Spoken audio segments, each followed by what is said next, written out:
আজকে ২ নং বাক্স ইউনিয়ন বিএনপির কর্তৃক আয়োজিত ৩ নম্বর ওয়ার্ডের দ্বিবার্ষিক সম্মেলনের সম্মানিত সভাপতি জনাব মনিরুল ইসলাম ভাই, আজকের এই অনুষ্ঠানের মধ্যমণি আমাদের প্রিয় নেতা বুড়িচং উপজেলা বিএনপির নবগঠিত বিএনপির আহ্বায়ক কমিটির যুগ্ম আহ্বায়ক আমাদের প্রিয় নেতা জনাব অধ্যক্ষ সালাউদ্দিন ভাই।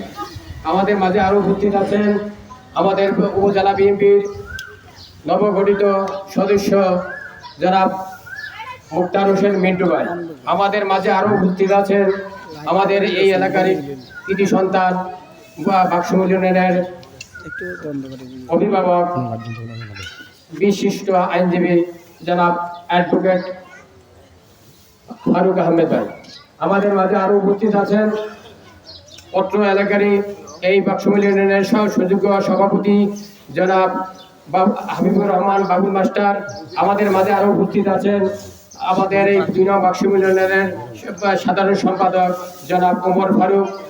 আজকে এই অনুষ্ঠানে আরও উপস্থিত আছেন আমাদের এই অত্র ইউনিয়নের ২ নং বাক্স ইউনিয়নের সাংগঠনিক সম্পাদক শরীফ ভাই। আমাদের মাঝে আরো নেতৃবৃন্দ আমাদের মাঝে উপস্থিত আছেন আজকের এই অনুষ্ঠানের আমাদের কুমিল্লা জেলা যুবদলের যুগ্ম আহ্বায়ক জনাব আমাদের এনামুল হক সবুজ ভাই। অত্র এলাকার নেতৃবৃন্দ এবং ৩ নম্বর ওয়ার্ড বিএনপি নেতৃবৃন্দ অঙ্গ সংগঠনের যুবদল ছাত্রদল অঙ্গ সংগঠনের নেতৃবৃন্দ। আমি একটি কথাই বলবো, মুরব্বীরা আছেন, সিনিয়র নেতৃবৃন্দ আছেন, আমরা বিগত দিনে যারা এই স্বৈরাচারী সরকারের বিরুদ্ধে আন্দোলন করেছেন, নির্যাতিত হয়েছেন, তাদেরকে আপনারা মূল্যায়ন করবেন। এই বলে আমি আমার সংক্ষিপ্ত বক্তব্য এখানে শেষ করছি। আল্লাহ হাফেজ। বাংলাদেশ জিন্দাবাদ।